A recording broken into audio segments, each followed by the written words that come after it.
Adventures of Huckleberry Finn. By and by it was getting up time. So I come down the ladder and started for downstairs, but as I come to the girls' room the door was open, and I see Mary Jane sitting by her old hair trunk, which was open and she'd been packing things in it getting ready to go to England. But she had stopped now with a folded gown in her lap, and had her face in her hands, crying. I felt awful bad to see it, of course anybody would. I went in there and says, "Miss Mary Jane, you can't bear to see people in trouble, and I can't most always. Tell me about it." So she done it. And it was the niggers I just expected it. She said the beautiful trip to England was most about spoiled for her. She didn't know how she was ever going to be happy there, knowing the mother and the children weren't ever going to see each other no more, and then busted out bitterer than ever, and flung up her hands, and says, "Oh, dear, dear, to think they ain't ever going to see each other any more. But they will, and inside of 2 weeks, and I know it," says I. Laws, it was out before I could think. And before I could budge she throws her arms around my neck and told me to say it again, say it again, say it again. I see I had spoke too sudden and said too much, and was in a close place. I asked her to let me think a minute, and she sat there, very impatient and excited and handsome, but looking kind of happy and eased up, like a person that's had a tooth pulled out. So I went to studying it out. I says to myself, I reckon a body that ups and tells the truth when he is in a tight place is taking considerable many risks, though I ain't had no experience, and can't say for certain, but it looks so to me, anyway, and yet here's a case where I'm blessed if it don't look to me like the truth is better and actually safer than a lie. I must lay it by in my mind, and think it over some time or other, it's so kind of strange and unregular. I never see nothing like it. Well, I says to myself at last, I may going to chance it, I'll up and tell the truth this time, though it does seem most like setting down on a keg of powder and touching it off just to see where you'll go to. Then I says, "Miss Mary Jane, is there any place out of town a little ways where you could go and stay 3 or 4 days?" "Yes, Mr. Lothrop's." "Why?" "Never mind why yet. If I'll tell you how I know the niggers will see each other again inside of 2 weeks here in this house, and prove how I know it, will you go to Mr. Lothrop's and stay 4 days? 4 days, she says, I'll stay a year. All right, I says, I don't want nothing more out of you than just your word. I'd rather have it than another man's kiss the Bible. She smiled and reddened up very sweet, and I says, if you don't mind it, I'll shut the door and bolt it. Then I come back and sat down again, and says, don't you holler. Just set still and take it like a man. I got to tell the truth, and you want to brace up, Miss Mary, because it's a bad kind, and going to be hard to take, but there ain't no help for it. These uncles of yourn ain't no uncles at all, they're a couple of frauds, regular deadbeats.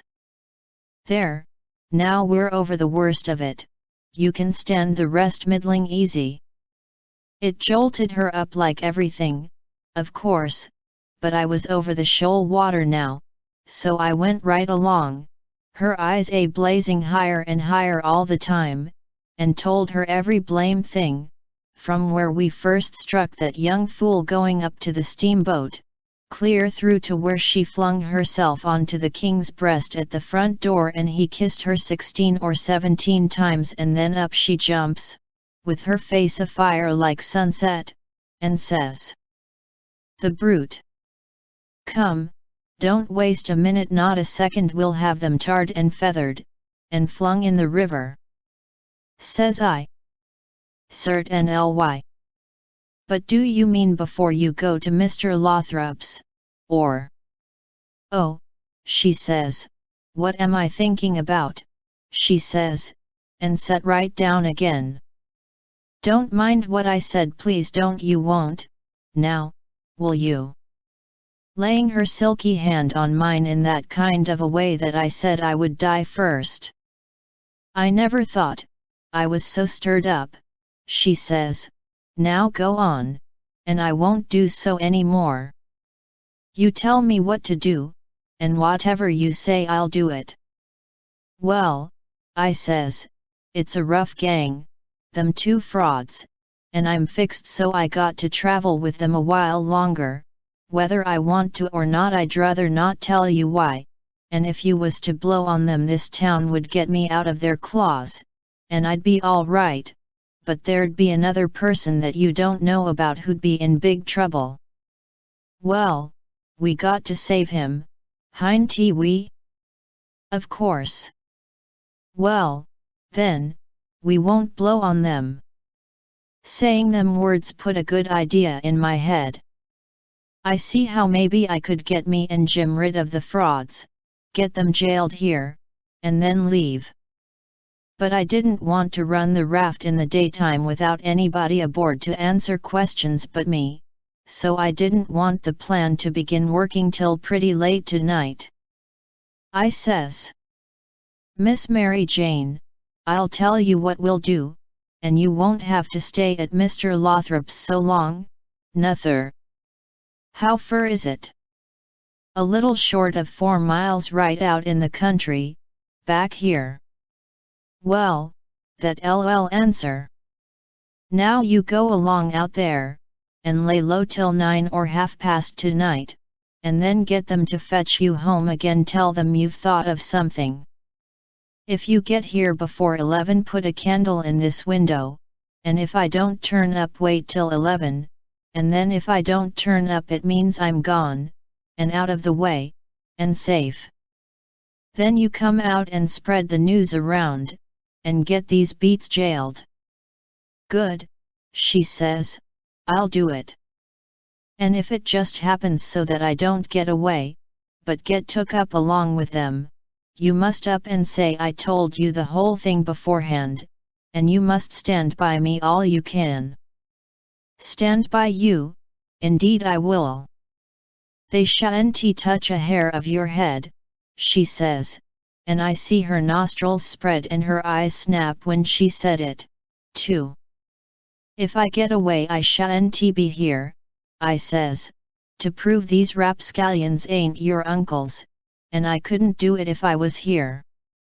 I could swear they was beats and bummers, that's all, though that's worth something. Well, there's others can do that better than what I can, and they're people that ain't going to be doubted as quick as I'd be. I'll tell you how to find them. Gimme a pencil and a piece of paper. There, Royal Nonsuch, Bricksville. Put it away, and don't lose it. When the court wants to find out something about these two, let them send up to Bricksville and say they've got the men that played the Royal Nonsuch, and ask for some witnesses. Why, you'll have that entire town down here before you can hardly wink, Miss Mary. And they'll come a-biling, too. I judged we had got everything fixed about right now. So I says, just let the auction go right along, and don't worry. Nobody don't have to pay for the things they buy till a whole day after the auction on accounts of the short notice, and they ain't going out of this till they get that money, and the way we've fixed it the sale ain't going to count, and they ain't going to get no money. It's just like the way it was with the niggers at Warranty No Sale, and the niggers will be back before long. Why, they can't collect the money for the niggers yet, they're in the worst kind of a fix, Miss Mary. Well, she says, I'll run down to breakfast now, and then I'll start straight for Mr. Lothrop's. Deed, that ain't the ticket, Miss Mary Jane, I says, by no manner of means, go before breakfast. Why? What did you reckon I wanted you to go at all for, Miss Mary? Well, I never thought and come to think, I don't know. What was it? Why, it's because you ain't one of these leather-face people. I don't want no better book than what your face is. A body can set down and read it off like coarse print. Do you reckon you can go and face your uncles when they come to kiss you good morning, and never? There, don't. Yes, I'll go before breakfast, I'll be glad to. And leave my sisters with them. Yes, never mind about them. They've got to stand it yet a while. They might suspicion something if all of you was to go. I don't want you to see them, nor your sisters, nor nobody in this town. If a neighbor was to ask how is your uncles this morning, your face would tell something. No, you go right along, Miss Mary Jane, and I'll fix it with all of them. I'll tell Miss Susan to give your love to your uncles and say you've went away for a few hours for to get a little rest and change, or to see a friend, and you'll be back tonight or early in the morning. Gone to see a friend is all right, but I won't have my love given to them. Well, then, it shan't be. It was well enough to tell her so, no harm in it. It was only a little thing to do, and no trouble, and it's the little things that smooths people's roads the most. Down here below, it would make Mary Jane comfortable, and it wouldn't cost nothing. Then I says, there's one more thing, that bag of money. Well, they've got that, and it makes me feel pretty silly to think how they got it. No, you're out, there. They hain't got it. Why, who's got it? I wish I knowed, but I don't. I had it, because I stole it from them, and I stole it to give to you, and I know where I hid it, but I'm afraid it ain't there no more. I'm awful sorry, Miss Mary Jane, I'm just as sorry as I can be, but I done the best I could, I did honest. I come nigh getting caught, and I had to shove it into the first place I come to, and run, and it warn't a good place. Oh, stop blaming yourself, it's too bad to do it, and I won't allow it, you couldn't help it, it wasn't your fault. Where did you hide it?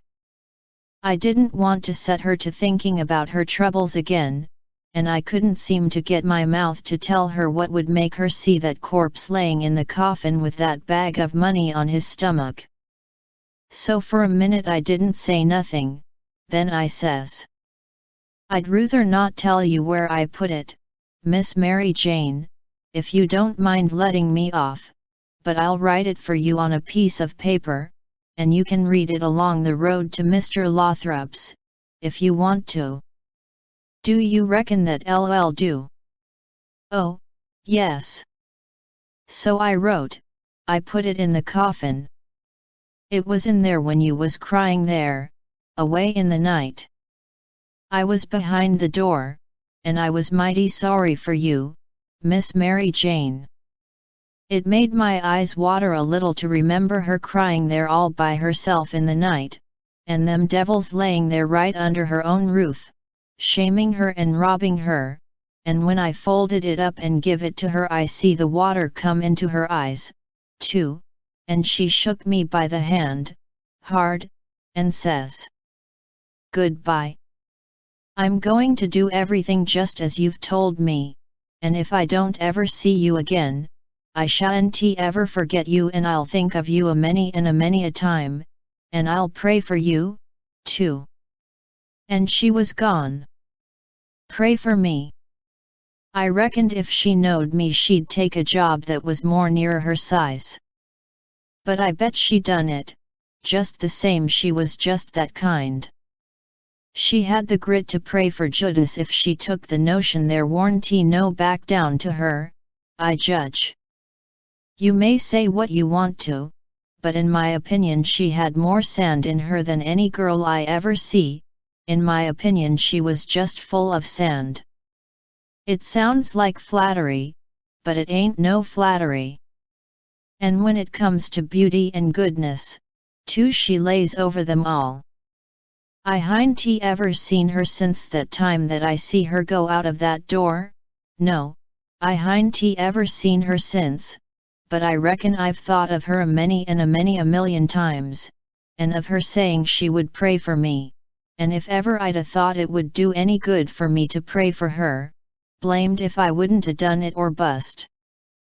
Well, Mary Jane she lit out the back way, I reckon, because nobody see her go.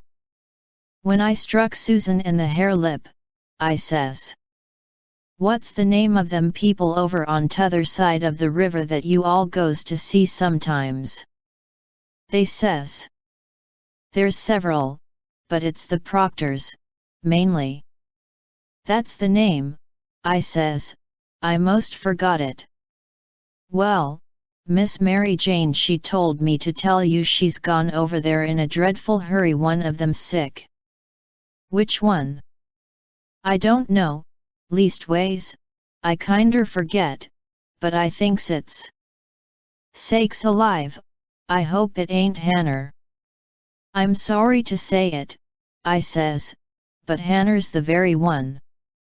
"My goodness, and she's so well only last week." "Is she took bad?" "It ain't no name for it.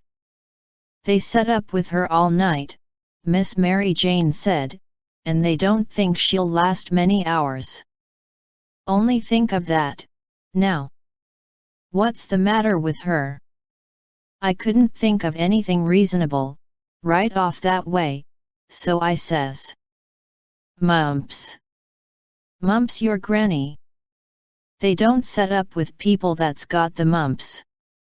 "They don't they? You better bet they do with these mumps. These mumps is different. It's a new kind," Miss Mary Jane said. "How's it a new kind?" "Because it's mixed up with other things." "What other things?" "Well, measles, and whooping cough, and erysipelas, and consumption, and yaller janders, and brain fever, and I don't know what all." "My land! And they call it the mumps?" "That's what Miss Mary Jane said." "Well, what in the nation do they call it the mumps for?" "Why, because it is the mumps. That's what it starts with." "Well, there ain't no sense in it.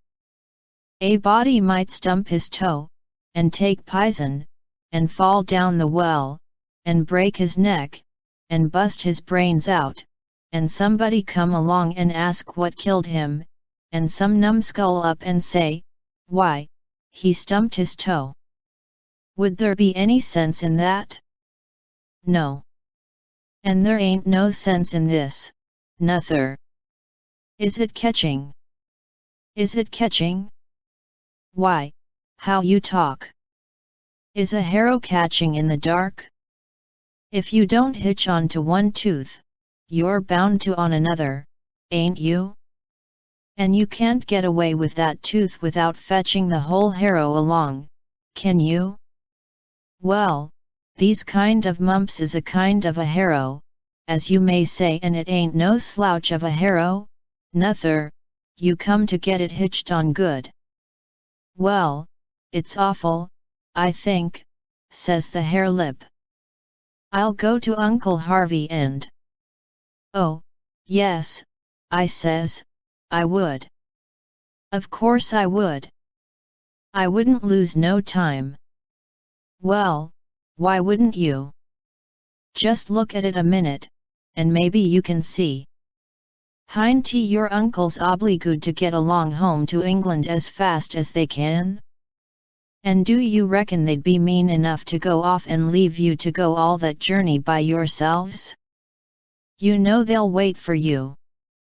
So so good. Your Uncle Harvey's a preacher, ain't he? Very well, then, is a preacher going to deceive a steamboat clerk? Is he going to deceive a ship clerk, so as to get them to let Miss Mary Jane go aboard? Now you know he ain't. What will he do, then? Why, he'll say, it's a great pity, but my church matters has got to get along the best way they can, for my niece has been exposed to the dreadful pluribus unum mumps, and so it's my bounden duty to set down here and wait the 3 months it takes to show on her if she's got it. But never mind, if you think it's best to tell your Uncle Harvey. Shucks, and stay fooling around here when we could all be having good times in England whilst we was waiting to find out whether Mary Jane's got it or not. Why, you talk like a muggins. Well, anyway, maybe you'd better tell some of the neighbors. Listen at that, now. You do beat all for natural stupidness. Can't you see that they'd go and tell? There ain't no way but just to not tell anybody at all. Well, maybe you're right, yes, I judge you are right. But I reckon we ought to tell Uncle Harvey she's gone out a while, anyway, so he won't be uneasy about her. Yes, Miss Mary Jane, she wanted you to do that. She says, tell them to give Uncle Harvey and William my love and a kiss, and say I've run over the river to see Mr. what is the name of that rich family your Uncle Peter used to think so much of, I mean the one that. Why, you must mean the Apthorpes, ain't it? Of course, bother them kind of names, a body can't ever seem to remember them, half the time, somehow. Yes, she said, say she has run over for to ask the Apthorpes to be sure and come to the auction and buy this house, because she allowed her Uncle Peter would ruther they had it than anybody else, and she's going to stick to them till they say they'll come, and then, if she ain't too tired, she's coming home, and if she is, she'll be home in the morning anyway.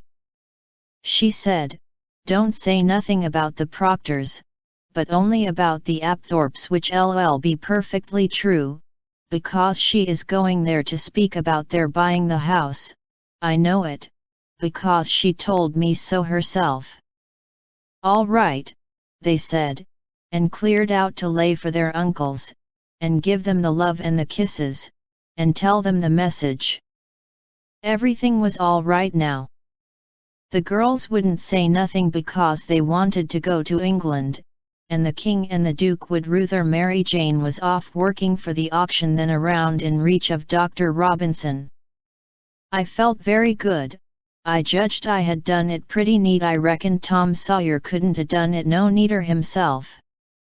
Of course he would a throwed more style into it, but I can't do that very handy, not being brung up to it.